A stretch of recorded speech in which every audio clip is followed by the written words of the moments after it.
إن الحمد لله نحمده ونستعينه ونستغفره ونعوذ بالله من شرور أنفسنا ومن سيئات أعمالنا من يهده الله فلا مضل له ومن يضلله فلا هادي له وأشهد أن لا إله إلا الله وحده لا شريك له وأشهد أن محمدا عبده ورسوله صلى الله تعالى عليه وعلى آله وصحبه وسلم تسليما كثيرا يا أيها الذين آمنوا اتقوا الله حق تقاته ولا تموتن إلا وأنتم مسلمون يا أيها الناس اتقوا ربكم الذي خلقكم من نفس واحدة وخلق منها زوجها وبث منهما رجالا كثيرا ونساء واتقوا الله الذي تساءلون به والأرحام إن الله كان عليكم رقيبا يا أيها الذين آمنوا اتقوا الله وقولوا قولا سديدا يصلح لكم أعمالكم ويغفر لكم ذنوبكم ومن يطع الله ورسوله فقد فاز فوزا عظيما أما بعد فإن خير الحديث كتاب الله وخير الهدي هدي محمد صلى الله عليه وسلم وشر الأمور محدثاتها وكل محدثة بدعة وكل بدعة ضلالة وكل ضلالة في النار أعوذ بالله من الشيطان الرجيم بسم الله الرحمن الرحيم حتى إذا فتحت يأجوج ومأجوج وهم من كل حدب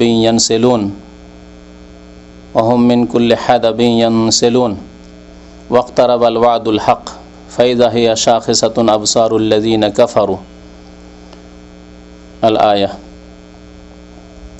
মহান আল্লাহ রাব্বুল আলামিনের সমস্ত প্রশংসা, যে আল্লাহ আমাদেরকে সৃষ্টি করেছেন, আমাদের জন্য পৃথিবীর সব কিছুইকে সৃষ্টি করেছেন এক নির্দিষ্ট সময়ের জন্য। যেমন এককালে আল্লাহ রাব্বুল আলামিনের সৃষ্টি পৃথিবীতে ছিল না, এসেছে। আবার এমন একটি সময় আসবে যে সময় পৃথিবী ধ্বংস হয়ে যাবে। পৃথিবীতে যা কিছু রয়েছে, যত সৃষ্টি রয়েছে, মখলুকাত রয়েছে, সব ধ্বংস হয়ে যাবে, শেষ হয়ে যাবে, বিদায় নেবে। আল্লাহ রাব্বুল আলামিন এই পৃথিবী ধ্বংস হয়ে যাওয়ার, বিচার দিবস কায়েম হওয়ার, কিয়ামত নিকটবর্তী হওয়ার কিছু লক্ষণ রেখেছেন, কিছু নিদর্শন রেখেছেন, যে নিদর্শনগুলি দুই ভাগে বিভক্ত: বড় নিদর্শন এবং ছোট নিদর্শন।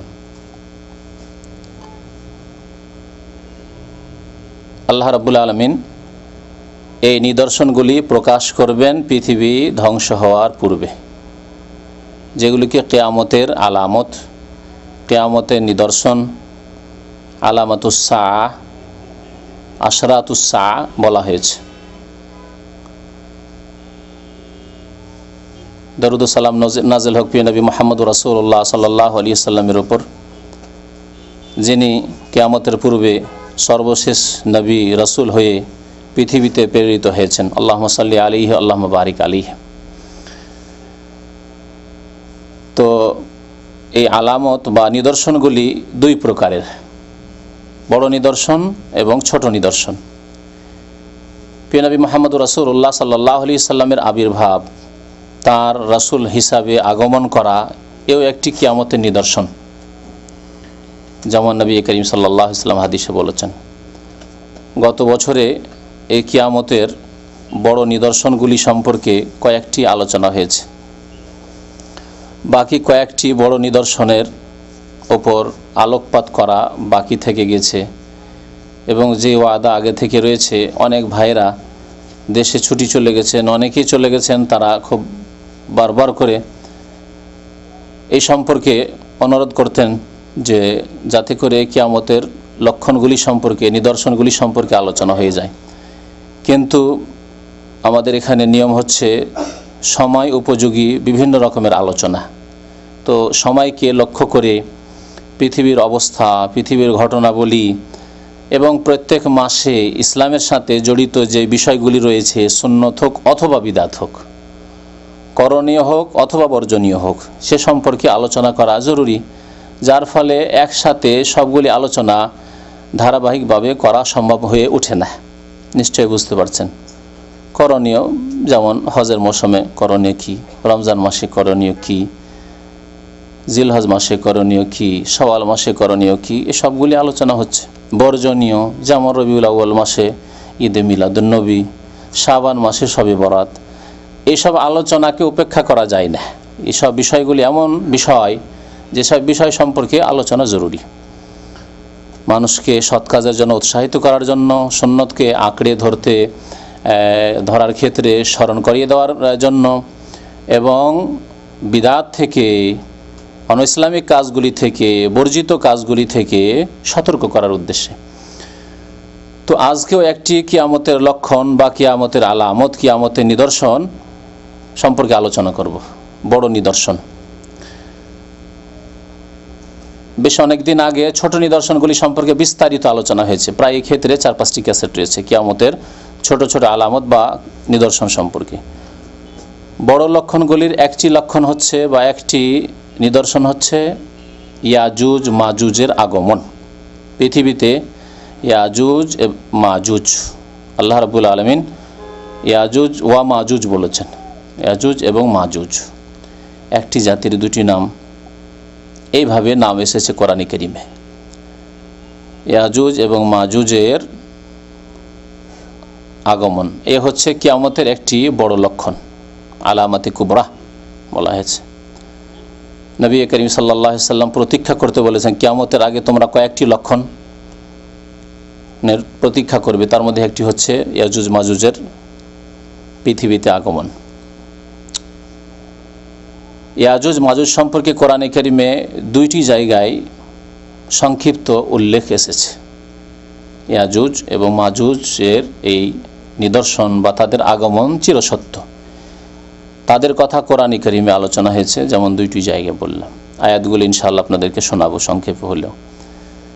তাদের আলোচনা রয়েছে নবী করিম সাল্লাল্লাহু আলাইহি সাল্লামের বহু হাদিসে, সহিহ বুখারী মুসলিমের হাদিসে রয়েছে, অন্যান্য হাদিসে রয়েছে। বিশেষ করে সহিহ মুসলিম শরীফ যদি খোলা যায় কিয়ামতের নিদর্শন সম্পর্কে, তাহলে বিস্তারিত ইয়াজুজ মাজুজ সম্পর্কে জানা যাবে। সবচাইতে বেশি হাদিস রয়েছে মনে হচ্ছে সহিহ মুসলিম শরীফে। এই ইয়াজুজ মাজুজ কারা এবং তাদের সম্পর্কে নবী করিম সাল্লাল্লাহু আলাইহি ওয়াসাল্লাম কি বলেছেন, মহান আল্লাহ রাব্বুল আলামিন কোরআনে কতটুকু উল্লেখ করেছেন, ইয়াজুজ মাজুজ শব্দগুলি কোথা থেকে উদ্ভূত, কোত্থেকে শব্দগুলি এসেছে, বিভিন্ন দিক নিয়ে আজকে আলোচনা করব ইনশাআল্লাহ খুব সংক্ষেপে। ইয়াজুজ মাজুজ সম্পর্কে, শব্দ সম্পর্কে শাব্দিক অর্থের ক্ষেত্রে 2টি মত রয়েছে। একটি মত হচ্ছে যে ইয়াজুজ মাজুজ শব্দগুলি আরবি শব্দ নয়, আজমি শব্দ। আজমি মানে আরবি ভাষা ছাড়া সারা পৃথিবীতে যত ভাষা আছে সমস্ত ভাষাকে আজমি ভাষা বলা হয়। কোরআনে কারীমে আল্লাহ রাব্বুল আলামিন ভাষাকে 2 ভাগে ভাগ করেছেন, আরাবিয়ুন ওয়া আজামি, আরবি ভাষা না আজামি ভাষা।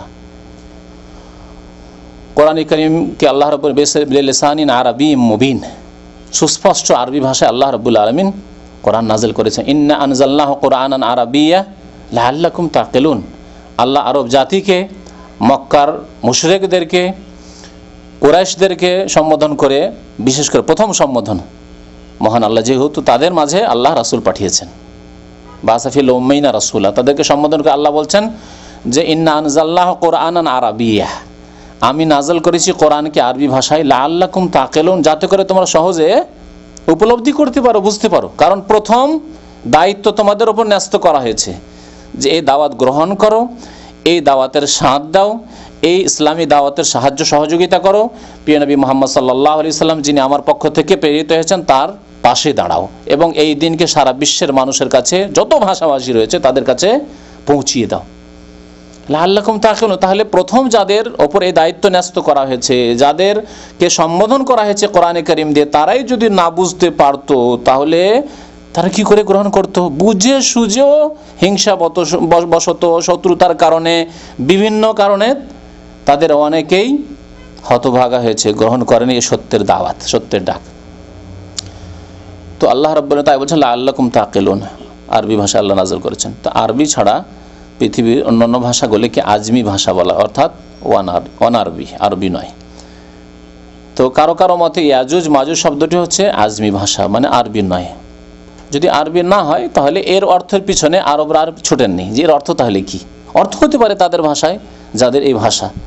যেমন যদি একটি ভাষা উদাহরণ দিয়ে বলি বাংলা ভাষা না হয়, আরবি হলে আমরা জানার চেষ্টা করব, বা আমাদের মাঝে যারা আরবি শিক্ষিত, ইসলাম সম্পর্কে জ্ঞান রাখেন, তারা আরবি সম্পর্কে জ্ঞান রাখেন মোটামুটি আমাদের সমাজে, আমাদের দেশে, তাহলে ওই ভাষার ওই আরবি শব্দটির অর্থ জানার জন্য আমরা চেষ্টা করব। কিন্তু ভাষাটি যদি হয় তুরস্কের বা ভাষাটি যদি হয় গ্রিকের, তাহলে হয়তো ওর পিছনে ভ্রুক্ষেপই করব না। একটি ভাষা কি অর্থ ও সব জানার অত প্রয়োজন মনে করব না। তো ঠিক তেমনি আরবরা বা ওলামায়ে কেরামরা যখন দেখেছেন কোনো একটি শব্দ আরবি নয়, তখন ওর অর্থের পিছনে আর পড়েননি। জানার যেহেতু ব্যবস্থাপনা ছিল না, আন্তর্জাতিক এইরকম ব্যবস্থাপনা ছিল, যোগাযোগও ছিল না একটি কারণ। দ্বিতীয় হচ্ছে যে ওই রকম ডিকশনারিও ছিল না যে যাতে বিভিন্ন ভাষার সমাবেশ ঘটেছে আর সেখান থেকে জানা যাবে যে এর অর্থ হচ্ছে এই, আর এই ভাষাটি হচ্ছে অমুক ভাষা, জানার ব্যবস্থাও ছিল না। সেই জন্য তারা এতটুকু বলে ক্ষান্ত হয়েছেন যে এই ভাষা ইয়াজুজ মাজুজ শব্দটি হচ্ছে আজমি ভাষা, মানে আরবি ভাষা নয়। এই একটি মত। আর কারো কারো মতে ইয়াজুজ মাজুজ শব্দটি হচ্ছে আরবি, আর এই শব্দ দুটি এর উৎপত্তি ঘটেছে আজ শব্দ থেকে, আলিফ জিম বা হামজা, শুদ্ধ করে বলতে হলে হামজা আর জিম। কারণ আলিফের ওপর যখন হরকত থাকে বা সাকিন থাকে, জজম থাকে, তখন ওকে আর আলিফ বলা হয় না, ওকে হামজা বলা হয়। এটি একটি গ্রামারের, কিরাতের বা আরবি ভাষা উচ্চারণের। আমার দেশে যে আছে আলিফ জার আ বাজার বা ভুল আসলে উচ্চারণটি, মক্তবে আমরা পড়েছি কি আলিফ জাবার আ, যেমনই জাবার দিয়ে দিলেন তখন হামজা হয়ে গেল, যেমনই জজম দিলেন, জবর জের পেশ দিলেন অথবা জজম দিলেন, তখন ওটা আলিফ থাকলো না। তাহলে আলিফ কোনটি? যেটিতে কোনো টান নেই, জজমও নেই, আর জবর জের পেশও নেই। যেটা অনেকেই বুঝে না, আর আমাদের দেশে ঝগড়া করে। এক হুজুর বলছে আলিফ জাবারা, আরেকজন বলছে হামজা জাবারা।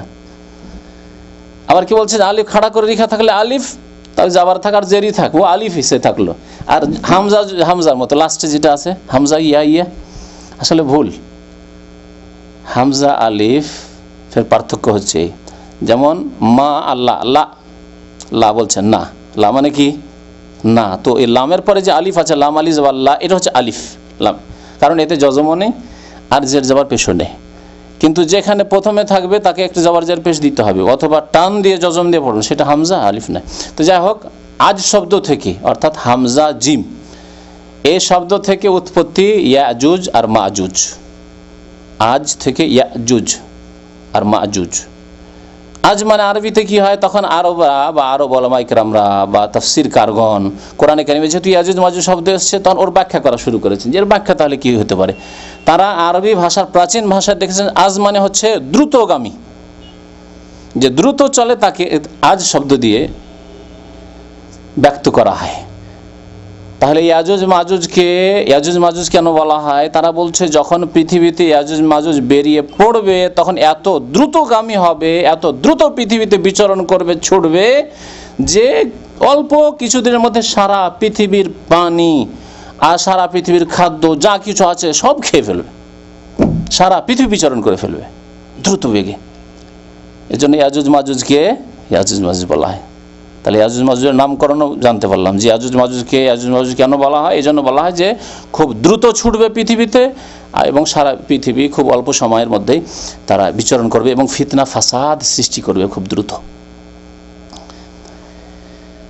আর কেউ কেউ বলেছেন যে ইয়াজুজ মাজুজ শব্দ হামজা জিম থেকে নয়, বরং মিম ওয়াও জিম থেকে, মৌজ শব্দ থেকে।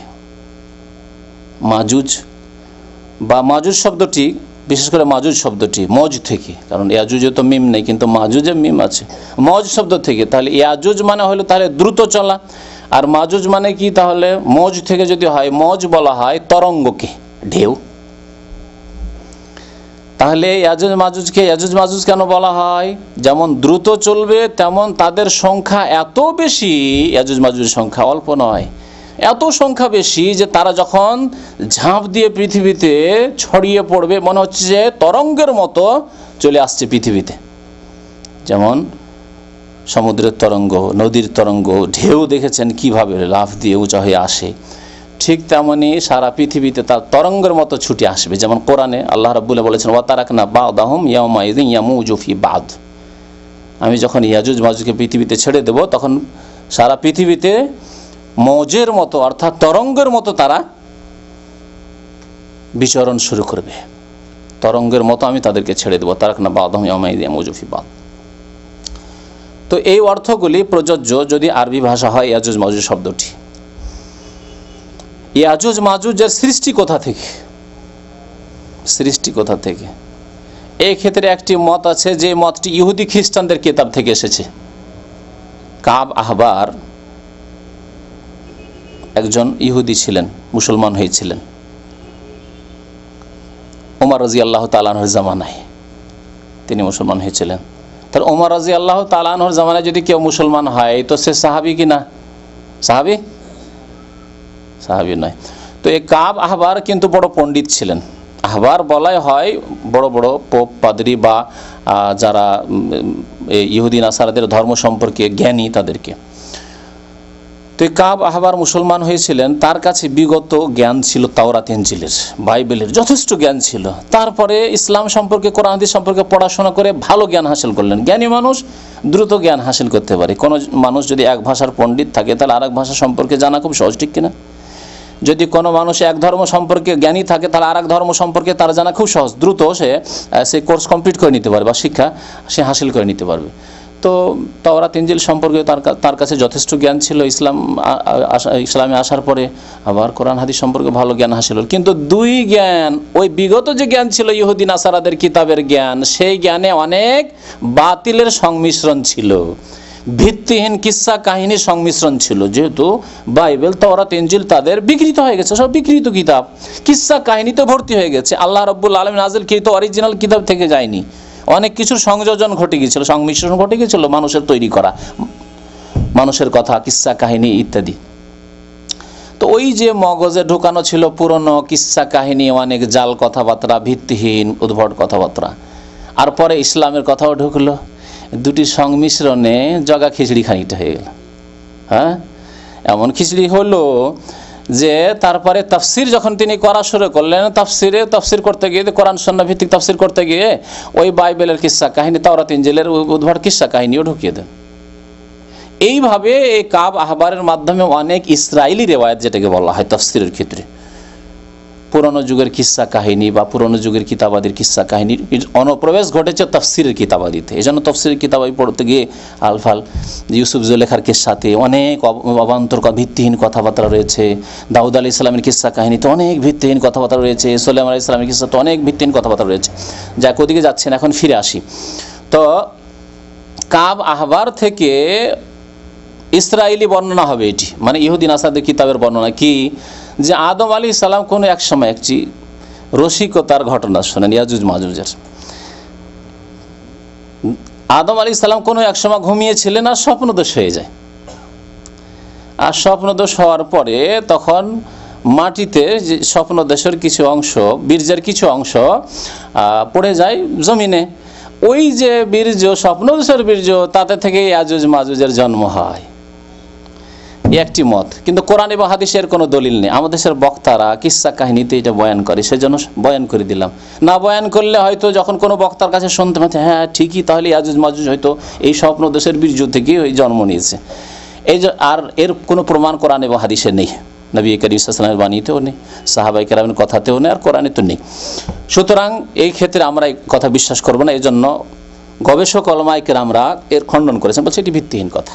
এটি হচ্ছে ইসরায়েলি বর্ণনা, হতে পারে কাব আহবারের মাধ্যমে ইসলামে তার অনুপ্রবেশ ঘটেছে, বা তাফসীর কিতাবাদিতে এর অনুপ্রবেশ ঘটেছে, যে ইয়াজুজ মাজুজ এভাবে সৃষ্টি হয়েছে। তাহলে ইয়াজুজ মাজুজের জন্ম কোথা থেকে, কোন জেনারেশন? এই ক্ষেত্রে সঠিক কথা হচ্ছে যে নূহ আলাইহিস সালামের কয়েকজন ছেলে ছিলেন, একটা ধ্বংস হয়েছে, তার নাম কি বলতে পারেন? কেনান। যদিও নামগুলি সম্পর্কে আল্লাহ ভালো জানেন, কিন্তু এই তাফসীর কিতাব এই নামগুলি এসছে, ওগুলিও এসছে, নামগুলিও এসছে আপনার কোনো কোরআন এবং হাদিসের মাধ্যমে নয়, এই নামগুলিও পুরনো যুগের কিতাবাদি থেকে এসেছে। তো এই ক্ষেত্রে ধরে নেওয়া যায় যে তার কয়েকটি ছেলে তো ছিল অবশ্যই, আর একজন ছেলে ধ্বংস হয়েছে এই কথাটি কোরআনে রয়েছে, তার নাম কোরআনে নেই, কিন্তু তাফসীর কিতাবে তার নাম কেনান বলা হয়েছে, আল্লাহু আলাম। আর আরেকজনের নাম ছিল সাম, আর আরেকজনের নাম ছিল হাম। আফ্রিকান নিগ্রোদের, কৃষ্ণাঙ্গ কালোদের যে পিতা পূর্বপুরুষ, তার কথা বলা হচ্ছে সে হাম, তার নাম ছিল হাম। আর বাকি পৃথিবীতে যত রয়েছে, এশিয়ান হোক আর ইউরোপিয়ান হোক আর যেই হোক না কেন, এদের পিতা হচ্ছে সাম, আর বাকি থাকে আর একটি ছেলে ইয়াফাস। ইয়াফাস হচ্ছে ইয়াজুজ মাজুজদের পিতা। তাফসীর কারগণ এটিকে গ্রহণযোগ্য বলেছেন যে নূহ আলাইহিস সালামের এক ছেলে ইয়াফাস, এই ইয়াফাসের প্রজন্মই হচ্ছে ইয়াজুজ মাজুজ।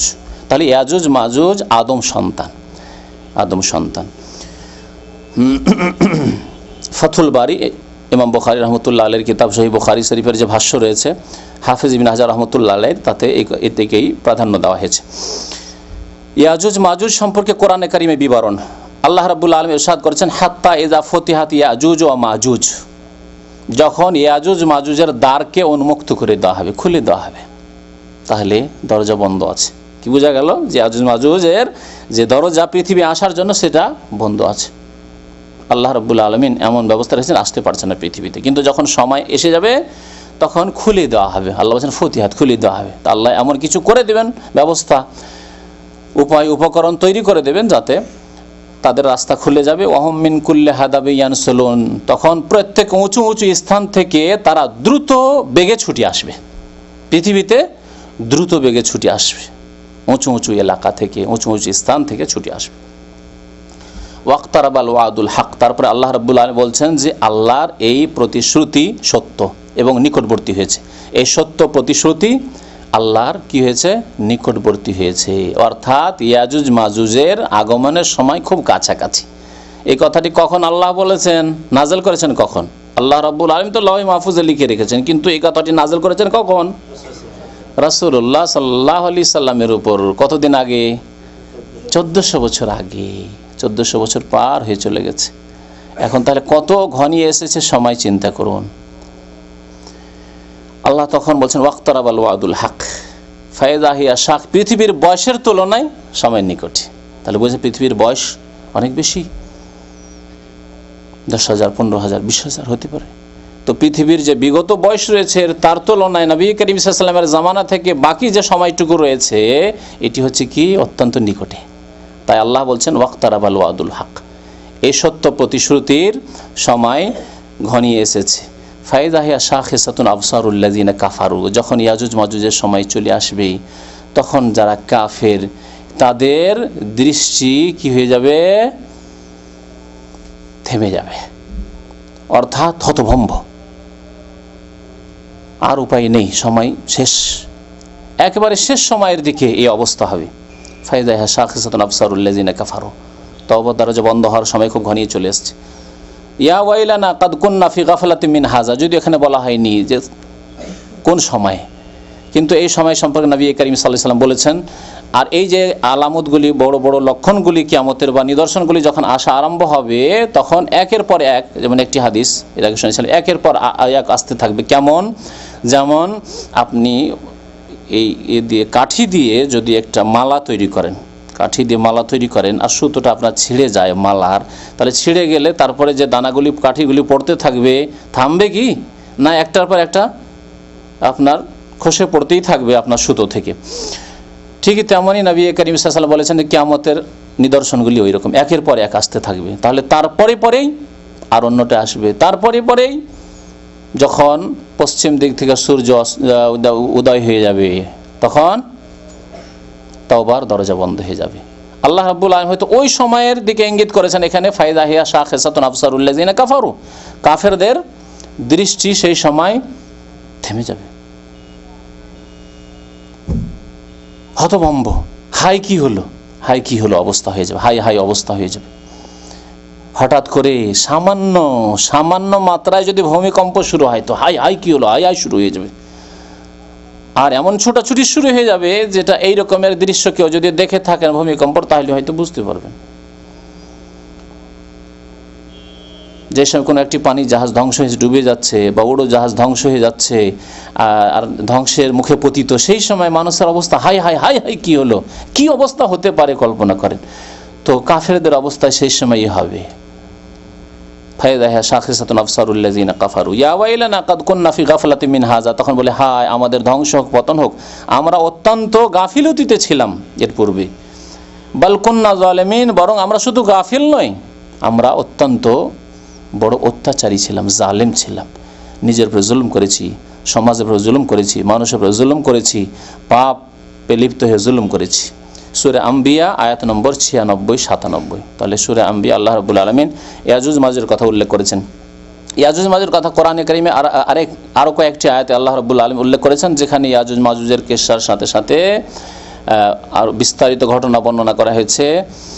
আপনার সিকান্দার যে বাদশাহ আলেকজান্ডার, তো এর কথা উল্লেখ করা হয়েছে সূরায়ে কাহফে বিস্তারিত। এই বাদশাহ এত শক্তিশালী ছিলেন এবং প্রভাবশালী ছিলেন যে তিনি সারা বিশ্বের সেই যুগে যতগুলি এলাকায় মানুষ বসবাস করে অধিকাংশ এলাকায় বিস্তার লাভ করেছিলেন তিনি। কোরআনে কারিমের ঘটনা উল্লেখ করার অর্থ এই না যে সারা বিশ্ব ভ্রমণ করেছেন, যেমন অনেকে বলে থাকে যে সারা বিশ্ব ভ্রমণ করেছিলেন। না, সারা বিশ্ব ভ্রমণ নয়, বরং যেসব এলাকায় জনমানুষ বসবাস করত সেসব এলাকায় তিনি সফর করেছেন এবং এমন এমন দেশে এমন এমন জায়গায় পৌঁছেছেন যাদের ভাষা তিনি মোটেই বুঝছেন না। এই ঘটনা আল্লাহ রাব্বুল আলামিন কোরআনে কারিমে বর্ণনা করেছেন। যুলকারনাইন, দুই সিং বিশিষ্ট রাজা বাদশার কথা। কাফেররা জিজ্ঞাসা করেছিল, ইহুদিরা শিখিয়ে দিয়েছিল, ইহুদিদের কাছে বিগত জ্ঞান ছিল যে যুলকারনাইন কোন এক বাদশাহ রাজা এর আগে চলে গেছে। যদি মুহাম্মদ সাল্লাল্লাহু আলাইহি ওয়াসাল্লাম সত্যি সত্যি রসুল হন তাহলে বলতে পারবেন। মক্কার কাফেরদেরকে কয়েকটি প্রশ্ন শিখিয়ে দিয়েছে, 3টি প্রশ্নের কথা বলা হয়েছে হাদিসে। 3টি প্রশ্ন, একটি ওই গুহাওয়ালাদের সম্পর্কে কাহাফওয়ালা সূরাতুল কাহাফ ওদের জন্য নাজিল করা হয়েছে। একটি আত্মা সম্পর্কে ইয়াসআলুনাকা আনির রূহ, আল্লাহ আত্মা সম্পর্কে জিজ্ঞাসা করছে তোমাকে। আর একটি প্রশ্ন করা হয়েছে ইয়াসআলুনাকা আন যিল কারনাইন। এই দুই সিং বিশিষ্ট সিং, মানুষের তো সিং থাকে না, কেউ কেউ বলছে যে তার চুল ছিল, এরকম বড় বড় চুলের খোপা বেঁধে রাখতেন, আল্লাহু আলাম। তো এই যুলকারনাইন বাদশাহ সম্পর্কে তারা জিজ্ঞাসা করছে আপনাকে, হে রাসূলুল্লাহ সাল্লাল্লাহু আলাইহি ওয়াসাল্লাম, কুল সাআতুলু আলাইকুম মিনহু যিকরা, হে নবী তাদেরকে বলে দাও যে তোমাদের কাছে যুলকারনাইন সম্পর্কে আমি কিছু কথা উল্লেখ করব। নবী করিম সাল্লাল্লাহু আলাইহি ওয়াসাল্লাম ওহী আসার পরেই বলতে পেরেছিলেন, কারণ তিনি ওহী ছাড়া কোনো কথা বলতেন না, আর তার কাছে ওহী ছাড়া কোনো জ্ঞানের মাধ্যম জ্ঞান হাসিল করার মাধ্যমও ছিল না। তো আল্লাহ রাব্বুল আলামিন ইয়াজুজ মাজুজের ঘটনার দিকে ইঙ্গিত করেছেন সূরা কাহফের এই অংশটুকুতে। সুম্মা আতবা সাবাবা, যুলকারনাইন বাদশাহ, দুই সিংওয়ালা বাদশাহ পৃথিবীর 3 দিকে সফর করেছিলেন। পশ্চিম দিকের কথা আল্লাহ কোরআনে বলেছেন হাত্তা ইজা বালাগা মাগরিবাশ শামস, পশ্চিম দিকে সফর করতে করতে করতে এমন জায়গায় পৌঁছে গেলেন যেখানে মনে হচ্ছে যে সূর্য অস্তমিত হচ্ছে। এমন এলাকায় দেশে পৌঁছে গেছেন সূর্য ডুবতে দেখছেন। বলুন, আটলান্টিকের কিনারায় যদি কেউ দাঁড়ায় তাহলে সূর্য কোথায় অস্তমিত হইতে দেখবে? কোনো দেশে না সমুদ্রে? সমুদ্রে। আটলান্টিকের কাছাকাছি পৌঁছেছেন। তো পশ্চিম দিকের কথা যেহেতু আল্লাহ বলেছেন, পশ্চিম দিকে আটলান্টিক। আপনি এখানে গিয়ে কর্নিশে সন্ধ্যাবেলা দাঁড়ান, মনে হচ্ছে যে পূর্ব দিকে যদি দাঁড়ান আর পশ্চিম দিকে আপনার যদি সমুদ্র থাকে তো দেখবেন যে সূর্য মনে হচ্ছে সমুদ্রে গিয়ে পানিতে ডুবে গেল সূর্যটা। দেখবেন না? দেখবেন না? হ্যাঁ। হাত্তা ইজা বালাগা মাগরিবাশ শামস, আল্লাহ বলেছেন পশ্চিম দিকে তাহলে সফর করেছেন। পশ্চিম দিকে জনবস্তি ছিল, দেশ ছিল, মানুষ বসবাস করতো, তাই পশ্চিম দিকের কথা আল্লাহ বলেছেন। সেই দিকে সফর করে তিনি দেশ বিজয় করতে করতে পৌঁছে গিয়েছিলেন। আর গিয়েছেন কোন দিকে? পূর্ব দিকে। পূর্ব দিকে মাতলে আশ-শামস আল্লাহ বলেছেন। হাত্তা ইজা বালাগা মাতলে আশ-শামস, সূর্য উদয় হওয়ার স্থানে পৌঁছে গেলেন পূর্ব দিকে। তাহলে পূর্ব দিকে সফর করতে করতে হয়তো চীন পার করে হয়তো জাপানও হইতে পারে, প্রশান্ত পর্যন্ত হইতে পারে, তিনি পৌঁছেছেন মোট কথা পূর্ব দিকে। যতদূর পর্যন্ত জনবস্তি ছিল, বিস্তার লাভ করতে করতে, ক্ষমতা হাসিল করতে করতে, বিজয় হাসিল করে পৌঁছেছেন তিনি। 2 দিকের কথা আল্লাহ বলেছেন।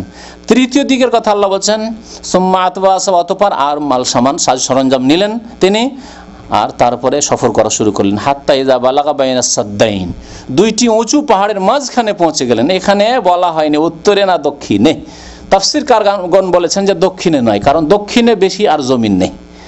দক্ষিণে কি আছে? সমুদ্র, ভারত মহাসাগর, ঠিক না? এখান থেকে যদি দক্ষিণ দিকে যান, ইয়ামানের পরে কি? সমুদ্র। ভারতের দক্ষিণ ভারতের দিকে সমুদ্র, তাহলে দক্ষিণে সমুদ্র। তাহলে দক্ষিণ দিকে বেশি জায়গা নেই, সুতরাং দক্ষিণ দিকে আর সফরে তার প্রয়োজন নেই। সফর করে গেছেন উত্তর দিকে, চলে গেছেন মস্কোর দিক, কত দূর পর্যন্ত গিয়েছেন। যাই হোক, দুইটি উঁচু উঁচু পাহাড় সেখানে গেলেন। সে সম্পর্কে আল্লাহ রাব্বুল আলামিন কি বলছেন, হাত্তা ইযা বালাগ বাইনাস সাদ্দাইন ওয়াজাদা মিন দুনিহিমা কওমান। দুইটি উঁচু পাহাড়ের আশেপাশে বসবাসকারী একটি জাতিকে পেলেন, কওমান লা ইয়াকাদুনা ইয়াফকাহুনা কাওলা।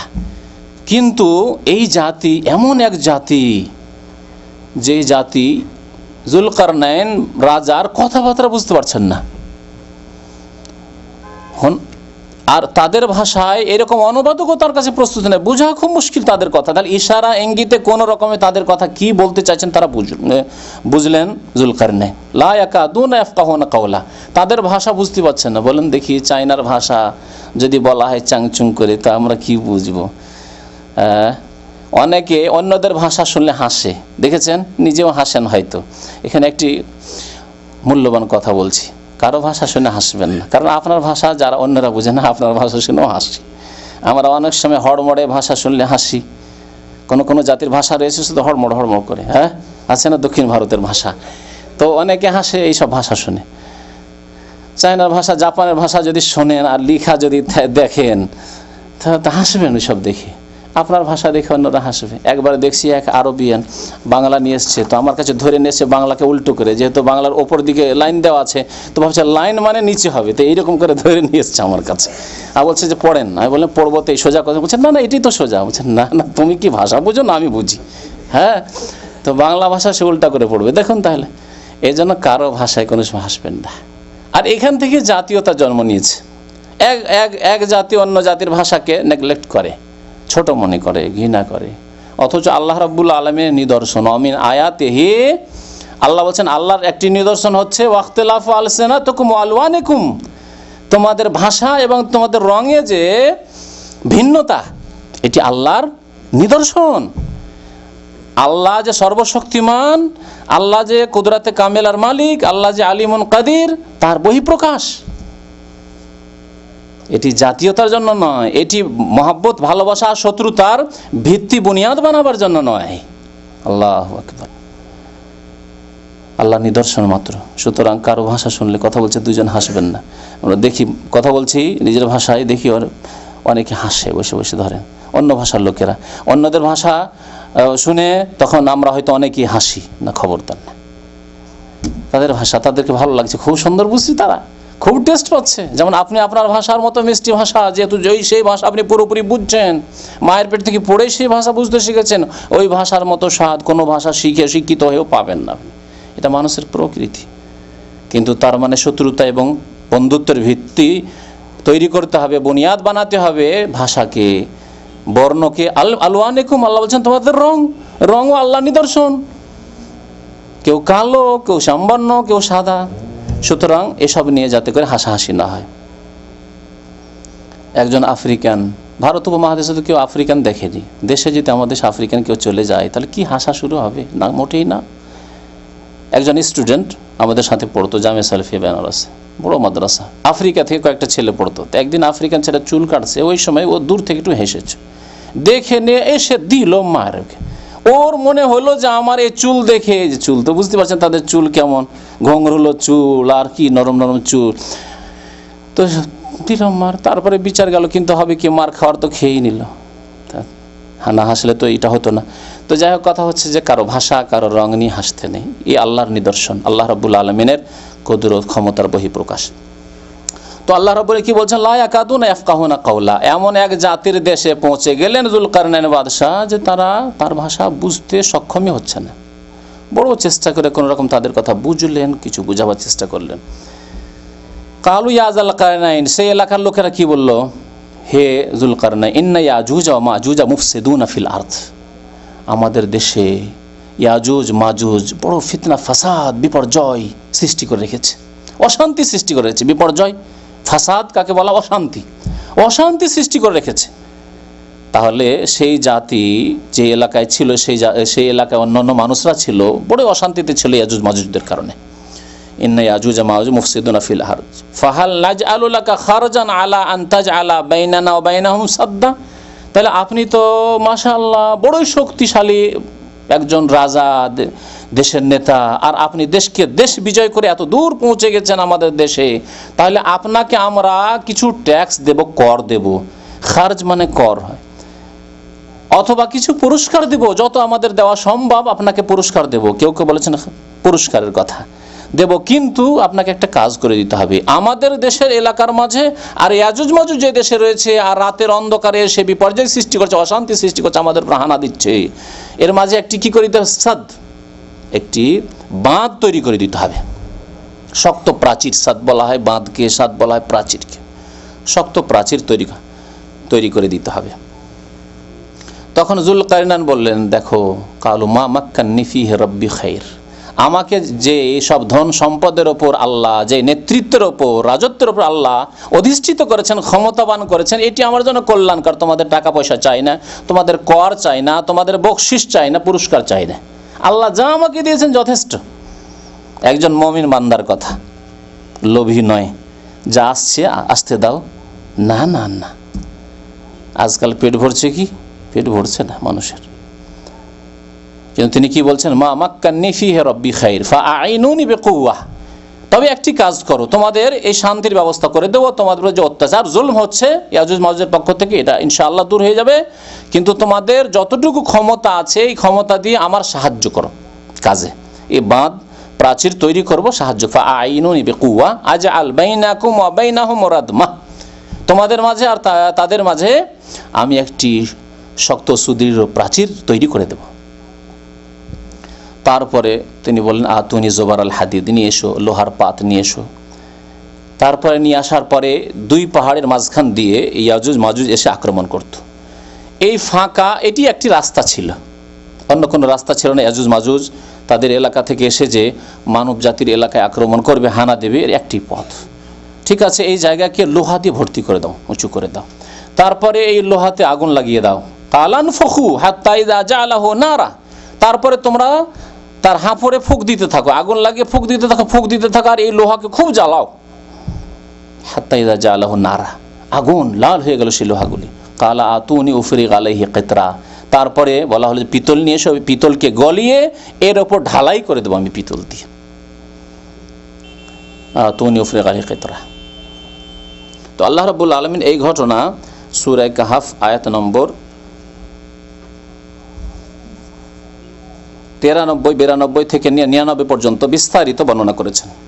যাই হোক, এই ছিল কোরআনে ইয়াজুজ মাজুজের ঘটনা। তাহলে ইয়াজুজ মাজুজের আগমন সত্য, কোরআনে কারিমে রয়েছে। নবী করিম সাল্লাল্লাহু আলাইহি সাল্লামের হাদিস, এই ক্ষেত্রে বহু হাদিস রয়েছে। এমনকি মুহাদ্দিসিনগণ বলেছেন ইয়াজুজ মাজুজ সম্পর্কে যতগুলি হাদিস রয়েছে, হাদিসগুলি মুতাওয়াতিরের পর্যায়ে পর্যন্ত পৌঁছে যাচ্ছে। আর কোরআনে কারিমে যেহেতু এর উল্লেখ রয়েছে, সুতরাং ইয়াজুজ মাজুজের অস্বীকার করা কুফরি শামিল, কোরআনের অস্বীকারের শামিল হয়ে যাবে। নবী করিম সাল্লাল্লাহু আলাইহি সাল্লাম থেকে বর্ণনা করেছেন উম্মুল মুমিনিন উম্মে হাবিবা রাদিয়াল্লাহু তাআলা আনহা। উম্মে হাবিবা কার মেয়ে বলতে পারেন? আবু সুফিয়ানের মেয়ে, নবী করিম সাল্লাল্লাহু আলাইহি সাল্লামের জাওজা মুহতারামা। এই উম্মে হাবিবাই রাদিয়াল্লাহু তাআলা আনহা বলেছিলেন তার কাফের পিতাকে, আবু সুফিয়ানকে, চলে এসেছে মদিনায়, যে কোনো রকম কারো আশ্রয় নেই, না হলে আর জীবন বাঁচবে না মনে হয়। মেয়ের বাড়িতে এসেছে, তখন নবী করিম সাল্লাল্লাহু আলাইহি সাল্লামের বিছানাকে হাবিবা রাদিয়াল্লাহু তাআলা আনহা কি করেছেন? উম্মে হাবিবা গুটিয়ে রেখে দিয়েছেন। বলছে আবু সুফিয়ান, তখন পর্যন্ত কাফের, কি বেটি, কি ব্যাপার, তুমি বিছানাকে গুটিয়ে রেখে দিলে, বিছানার যোগ্য আমাকে মনে করলে না, না আমাকে বিছানার যোগ্য মনে করলে না। কি বলেছিলেন উম্মে হাবিবা রাদিয়াল্লাহু তাআলা? কেমন নবী সাল্লাল্লাহু আলাইহি সাল্লামের ভালোবাসা। বাবা বলছে, বাবার কোনো পরোয়া নেই। নবী করিম সাল্লাল্লাহু আলাইহি সাল্লামের ভালোবাসা এ হচ্ছে ঈমানি ভালোবাসা, শুধু স্বামীর ভালোবাসা নয়, হচ্ছে ঈমানি ভালোবাসা। পৃথিবীর সমস্ত কিছু চাইতে বেশি যতক্ষণ পর্যন্ত প্রিয় নবী মুহাম্মদ সাল্লাল্লাহু আলাইহি সাল্লামকে মানুষ ভালো না বাসবে, যতক্ষণ মুমিন হতে পারবে না। বললেন উম্মে হাবিবা যে আব্বা শুনুন, আপনি আব্বা, কিন্তু ইন্নাকা কাফির, আপনি কাফের। আমার জন্য জায়েজ নয় যে প্রিয় নবী মুহাম্মদ সাল্লাল্লাহু আলাইহি ওয়াসাল্লাম যেই বিছানায় বসেন, যেই বিছানায় ঘুমান, সেই বিছানায় আপনার মতো কাফের নাপাককে বসতে দেব, এটি আমার জন্য জায়েজ নয়। আমি কোনোদিনই কথা বরদাস্ত করতে পারি না, যদিও আপনি আব্বা। আঘাত করলো আবু সুফিয়ানের অন্তরে, আঘাত খেতে খেতে শেষে কলমা পড়ে মুসলমান হইল পরবর্তীতে রাদিয়াল্লাহু তাআলা আনহু। তো উম্মে হাবিবা রাদিয়াল্লাহু তাআলা আনহা বলছেন যে যায়নাব বিনতে জাহাশ তাকে বলেছেন, যায়নাব বিনতে জাহাশ থেকে বর্ণনা করেছেন আরেক স্ত্রী, আন্না রাসূলুল্লাহ দাখালা আলাইহা ইয়াওমান ফাজিয়া, নবী করিম সাল্লাল্লাহু আলাইহি ওয়াসাল্লাম একদিন বিব্রত অবস্থায়, পেরেশান অবস্থায় এই যায়নাব বিনতে জাহাশের কাছে গিয়েছেন আর বললেন লা ইলাহা ইল্লাল্লাহ, আল্লাহ ছাড়া কেউ বড় হক মাবুদ নেই, ওয়াইলুন লিল আরব, আরবদের পতন হোক, মিন শাররিন কাদ ইখতারাব, মিন শাররিন কাদ ইখতারাব, অনিষ্ট তাদের জন্য বিপদ বালা মুসিবত ঘনিয়ে চলে এসেছে, ঘনিয়ে এসেছে। ফতিহাল ইয়াউম মিন রাদমে ইয়াজুজ ওয়া মাজুজ, ইয়াজুজ মাজুজের যে সুদৃঢ় শক্ত প্রাচীর রয়েছে সে প্রাচীরের কিছু অংশ আজকে খসে গেছে, খুলে দেওয়া হয়েছে। মানে সময় খুব কাছে চলে এসেছে ইয়াজুজ মাজুজের আগমনের। ইয়াজুজ মাজুজ পৃথিবীতে এসে যে ধ্বংস করবে, পৃথিবীতে এসে বিপর্যয় সৃষ্টি করবে, ফিতনা ফাসাদ সৃষ্টি করবে, সেই সময় খুব কাছে এসেছে। নবী করিম সাল্লাল্লাহু আলাইহি ওয়াসাল্লাম বললেন। আর কি করলেন, ওয়াহাল্লাকা বিইসবাইহিল ইবহাম ওয়াল্লাতি তালিহা, ইবহাম এই আঙ্গুলটিকে বৃদ্ধাঙ্গুলিকে বলে, ওয়াল্লাতি তালি তার পাশের আঙ্গুল মানে কি, এটাকে কি বলে, তর্জনী, আরবিতে কি বলে শাহাদাত। আর শাহাদাতের আগে, ইসলামের আগে সাব্বাবা, আরবিতে বলতো সাব্বাবা। সাব মানে গালি দেওয়া, বুঝেন না, গালি দেওয়া, সাব মানে গালি দেওয়া। তো জাহিলি যুগে তো লড়াই, ঘরে ঘরে লড়াই, যখন তখন লড়াই, কাটাকাটি, মারামারি। আর লড়াই করলে দেখবো তোকে দেখবো, ঠিক না, দেখার জন্য তো এই আঙ্গুল দেখান না, এইটা দেখান, এখন দেখবো। তো তারা গালি দিত এই আঙ্গুল দিয়ে আরবরা প্রাচীন যুগে, ইসলাম আসার আগে, নবী করিম সাল্লাল্লাহু আলাইহি ওয়াসাল্লামের পূর্বে। সেই জন্য এর নাম তারা রেখেছে সাব্বাবা, গালি দেওয়ার আঙ্গুল। তো এই শাহাদাত ইসলামে আসার পরে যেহেতু এদি আশহাদু শাহাদাত দেওয়া হয়, সেই জন্য এর নাম শাহাদাত হয়েছে, শাহাদাতের আঙ্গুল।